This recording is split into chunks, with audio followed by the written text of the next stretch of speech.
Welcome back to Mr. Post Frame. Today I'm going to be showing you how to add under cabinet lighting to your cabinets. These are cabinets that I just installed for our kitchenette upstairs. Plus we will be installing handles and doing the finishing touches.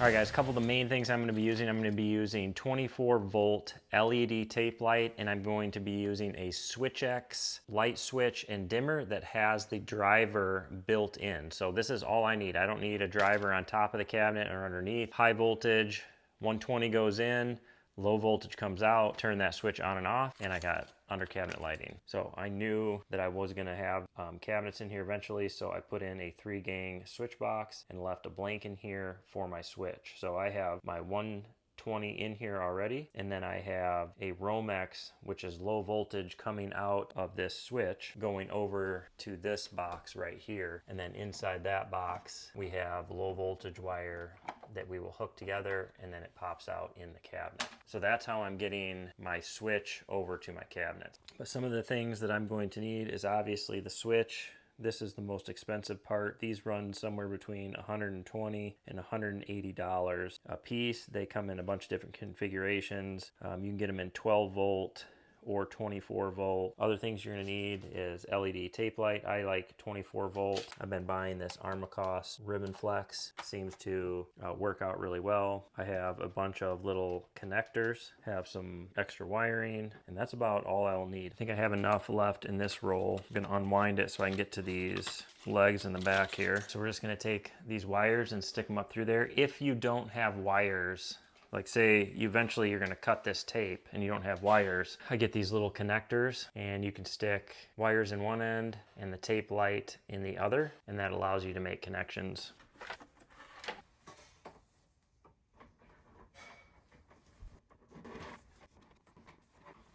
So now we're gonna peel this off and go ahead and stick this to the underneath side all the way. Just peel the back of it off and stick it on there.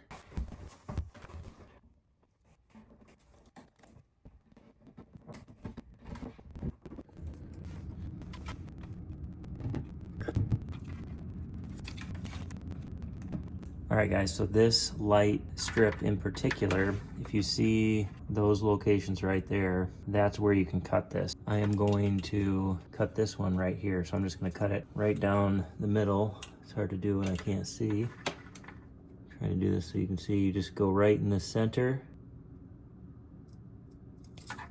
and cut. And then you will have tabs left on both sides if you wanted to continue the light somewhere. I don't.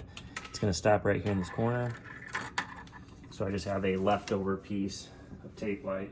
We have that all installed. You can see I stopped there. Runs down, all along down there.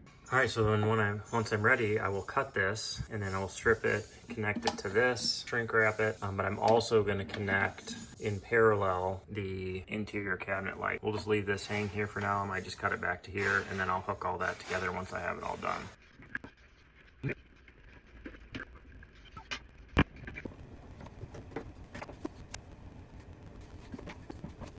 All right, so you can see we got our pigtails up on each side.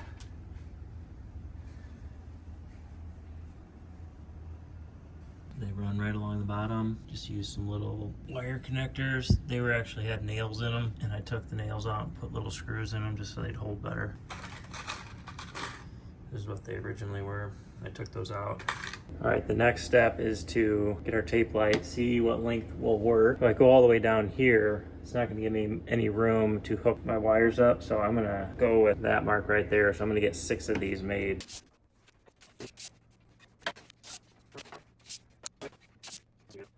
See this little connector that accepts the LED tape, and then it accepts wires on this side.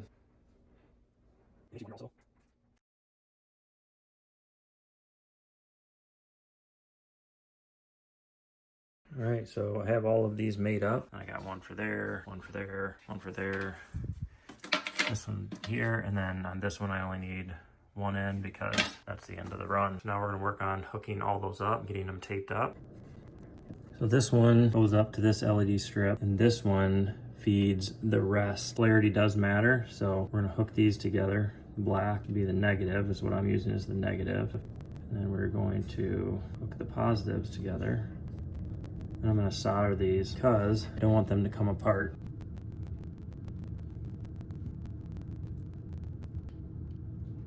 Because I have red and black wires, I'm going to put shrink tube over these so as they run along the corner of the cabinet over here, they'll kind of disappear. I have enough trim that I can make a little angled piece if I need to. I'm hoping I don't have to. All right, we have that shrink wrap on there. So that should hide that pretty good along that edge. So I'm gonna connect this one with these, and then we'll connect all of them to here.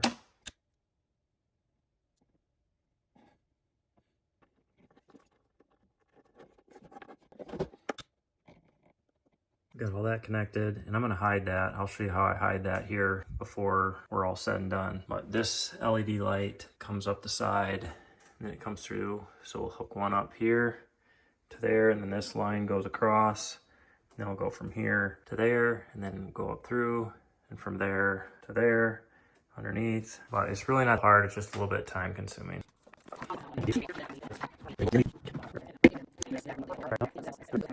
I don't know if you can see that, but I'm soldering the ends of these wires because they have to go in here. I'm having a little trouble getting them in, but soldering them, they go in there no problem. I don't know if you can see right here, it'll say negative and positive. So you just have to make sure you keep your wires in the same spot because polarity does matter. So I'm using the black and red as my negative and my red as the positive. I'm just being consistent all the way through. We're gonna solder this. It's got 2 strips left. And I'll be able to hook up my switch and see if this all works.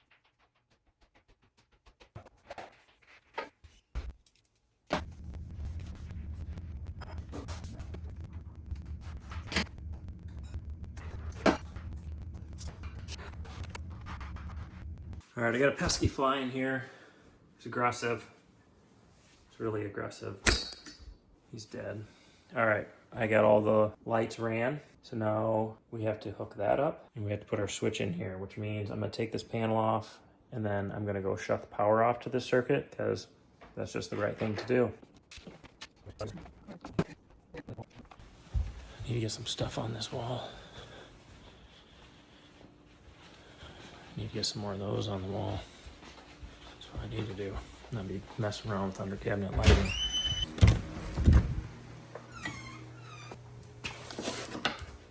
Let's find it here. Kitchenette. Where are you? Kitchenette. Pantry kitchenette. Kitchenette. 20 amp AFCI, GFCI. So that's there. Where are the lights? See the lights, anybody? I'm guessing it's this upstairs living. I think I have the lights. I think I put the lights in that whole area on 126. Should be on the right side because it's an even number. 26. Must have got the right ones because the lights are out. I will, however, do a little test here. Nothing. Let's go. So these switches come with 3 different colored plates. So they come with a white, which is what I'm using, come with like an ivory, and then a brown. Oh, it looks black here without any light, but. All right, so I picked my white face. So there is the dimmer that moves up and down right there. So I'm gonna put that at the bottom. Make sure that the slider's at the bottom. Hook the top little tabs in and pop it on. And then you can also take these little fins off if you need to. I think I'm gonna have enough room to leave them on. Now I just gotta read the directions and figure out which wire goes to what. These are the low voltage wires. And then this is gonna be my hot, neutral, and ground. So it comes with a nice little wiring diagram. So your grounds from your switch can all be hooked together, even with your low voltage ground. These are high voltage down here. So this is your 120 in, so your neutral and your hot. And then up here, you have your low voltage, hot and neutral. It's very important that you keep those separate. I'm using a 12-2 Romex So I don't have low voltage wires in this same box as it's coming in, so I'm good. But some places will require like a separating wall or something inside your electrical box. It's always a good thing when you switch the breaker on and it doesn't flip right back off on you. I'm gonna go up here, see if we have this working. Oh, we got lights. Look at that. That is going to be fancy. All right, I'm gonna go turn the power off so that I can get all of this tucked back in there. There's a 3-gang box. You can see there's a lot going on in there, and I don't want to accidentally slip with my fingers, touch something I'm not supposed to, so I'm gonna turn it off, button this all up.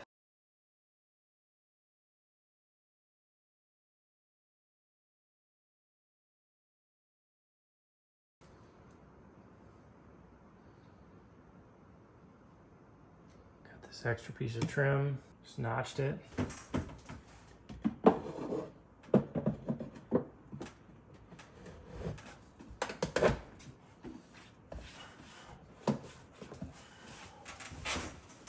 Got this all done. What I'm gonna do now is I'm going to touch up all of these screws that you can see with the touch-up kit. Pretty much any cabinet company will send you a touch-up kit with their cabinets. I know Cabinet Direct does. All of our kitchen is from Cabinet Direct, and then these cabinets are from Cabinet Direct, and they always send a touch-up kit with paint, with clay filler, and a couple other odds and ends, which is super nice. I have these 2 glass doors. I'm gonna put those on, and then I'm still waiting for that one. Not sure where it's at, but it should be here shortly. So I'm gonna get all of this kind of tidied up.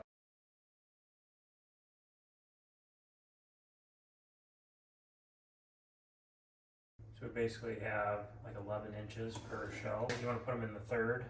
Sure. Oh, you wanna put them in the third? Like, do you wanna actually physically put the things in the third? Oh, yeah. And then we'll put one in the...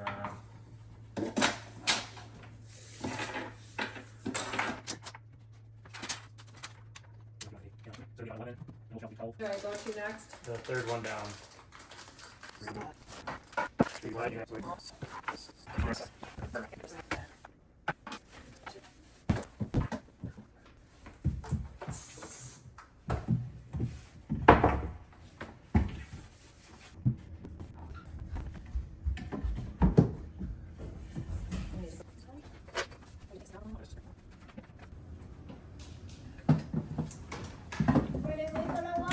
All right, now that we have the lights done, we have all the shelves in, we have all the doors and drawers on, we are going to put our door handles on. So Emily picked out some handles and some knobs. I used to have a jig to do this. We're gonna do it the old fashioned way, tape measure and pencil. So we are 20 and a half, so that's 10 and a quarter. 10 and a quarter. And we are 6 and 5/8, so that's 3 and 5/16. 5/16.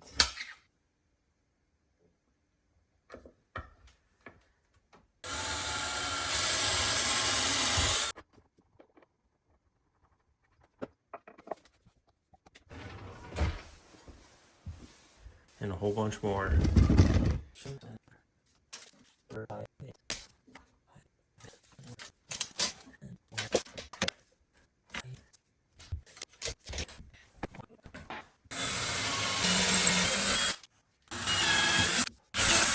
Alright, so we have these screws, and you can see they have different sections, so you can break off what you need. So I need to take that first, bend it back and forth, and then it breaks off. Okay,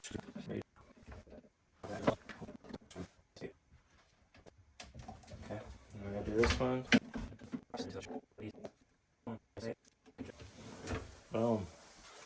Got 3 done. Can you unpackage all those? Which Actually, unpackage 4 more. of these? Yep, and you can use the scissors to cut them open, okay? 11 and a half. So 5 and a quarter.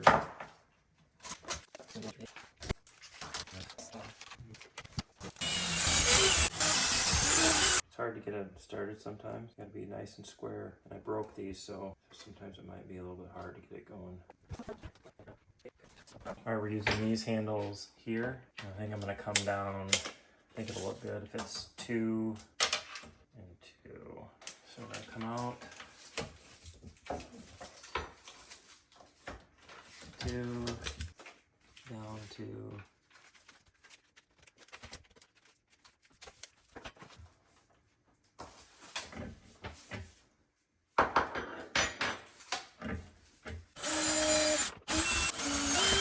So I can get all the short screws for these.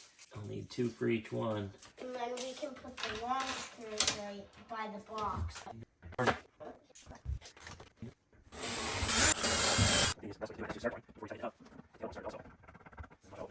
Which way? This way? Yep, righty-tighty. Righty-tighty, lefty-loosey. This is a little bit harder than the knobs, isn't it?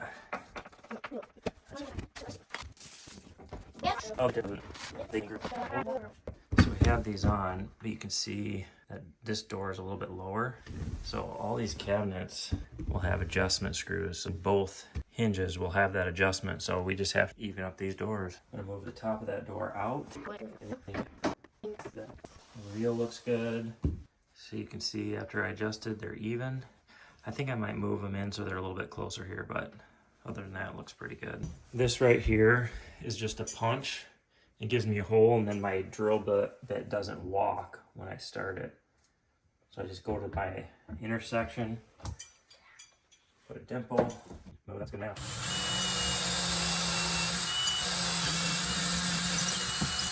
So I'll line this hole up, and then I'll mark it here. That way I know I'm right exactly where I need to be.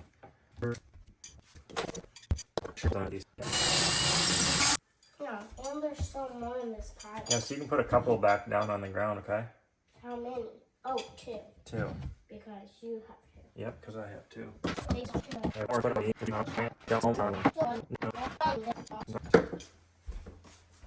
Yeah, that. Looks straight, doesn't it? Yeah.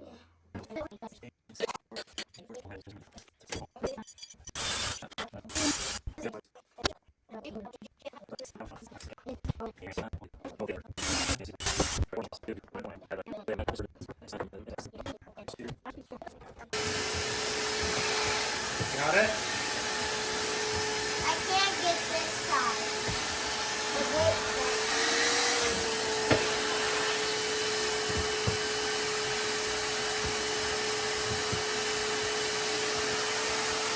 Alright guys, doors are on, handles are on, all the trim is on. Last step, while we wait for our countertops, they've been measured for and ordered. So hopefully in the next week or 2, we can get those put on and I can do all the sink. We're going to finish the nail holes and the trims. With cabinet drags, they're gonna give you clay stick. So it's just like a clay filler that matches the color of your cabinets. They give you a nice little scraper so you can scrape the excess off. And then they give you a little buffing pad so you can make it look nice. And then you have a paint stick that matches the color. So we're gonna go ahead and fill the nail holes up there in the crown molding. That's really the only place I have on these cabinets to do.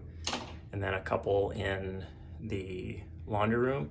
And then this will all be done except for the countertops and my sink installation. I'm super pumped that Emily is picking something other than tile backsplash. So that means I don't have to put up a tile backsplash. We are doing some wallpaper. She says it's gonna be cool, so I'm trusting her.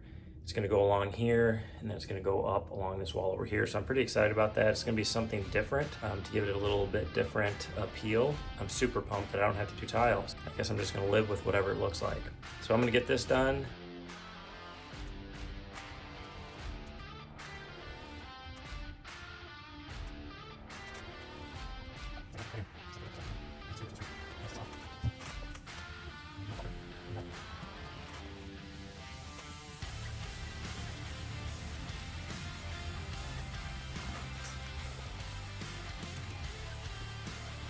Alright guys, that's going to be a wrap on today's video. Hopefully you found it useful. Once we get our countertops in, I will bring a sink installation as well as the wallpaper that we finish off the walls with. But as always, we appreciate you watching. If you haven't already, hit that like button, hit that subscribe button, share us to your friends, and don't stop dreaming.